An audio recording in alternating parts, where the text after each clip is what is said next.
Hello and welcome back to Trojan Sports Now.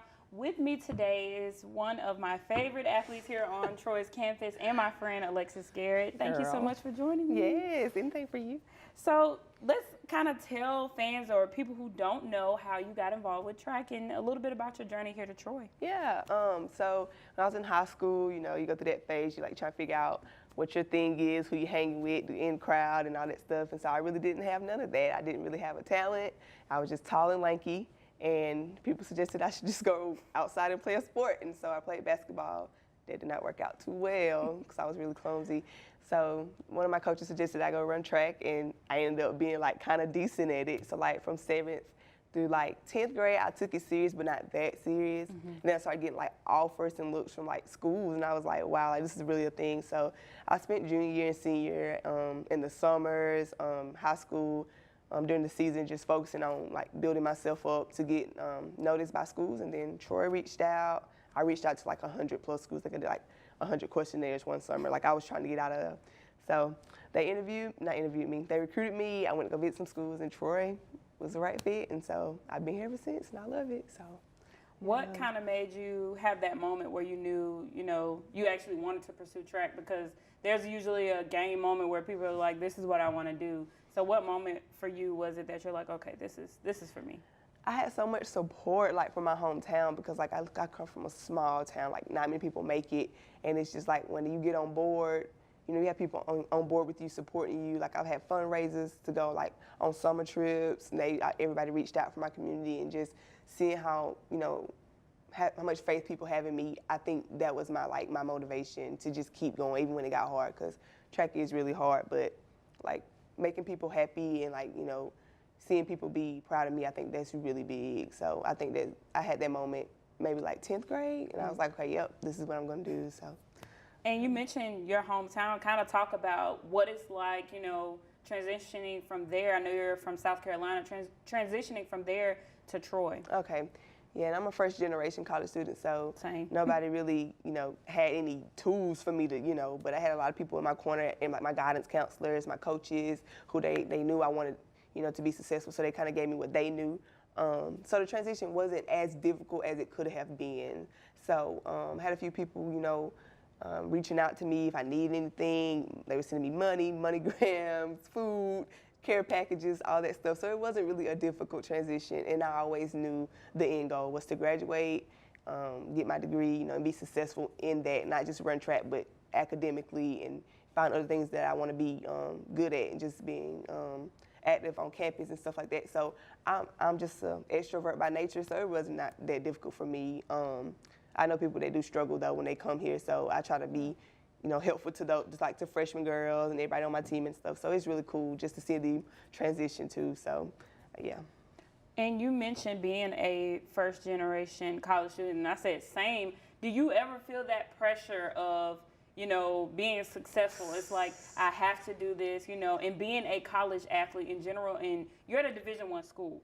So kind of talk about, that pressure that you feel and help others, deal with it. How can others kind of stay motivated to even keep going?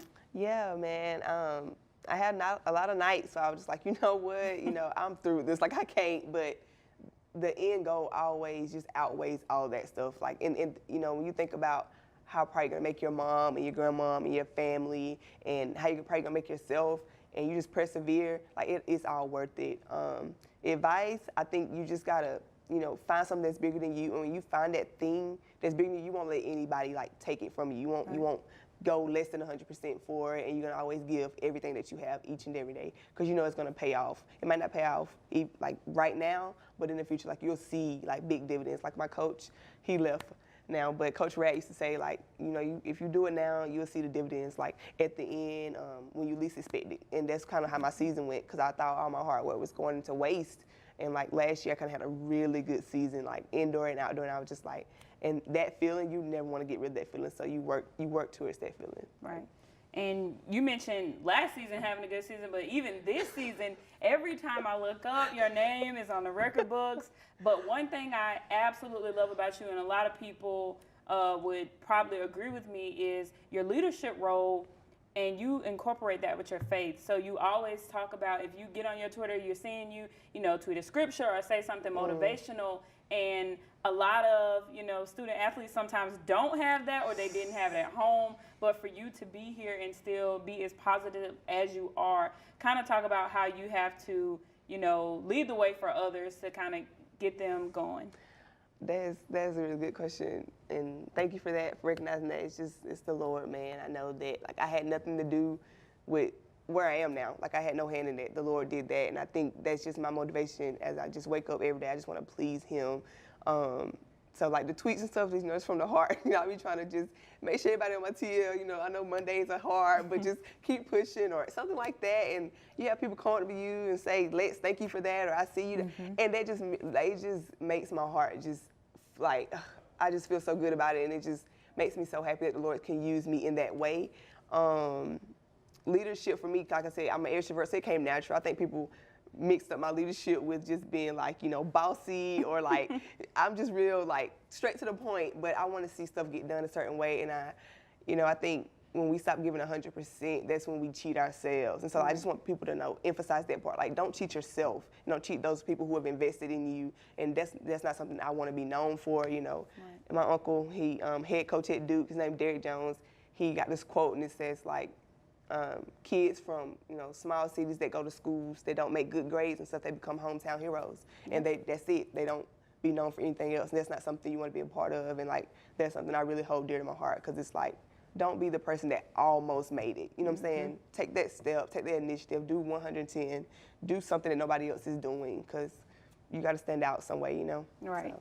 And even with that, you reach more than just your teammates. You reach to basketball players, to football players. There are so many people who I can have a conversation with on this campus and say, Alexis Garrett right here, I know she's, one of the people that if I'm feeling down, I can look to her. So how do you, and you even invited me to one of the student athlete things where everybody's coming together and just kind of helping each other out. How do you take that and kind of bring that into the freshmen that's coming in, people who look up to you? How do you help them, basically do the same thing that you're doing now?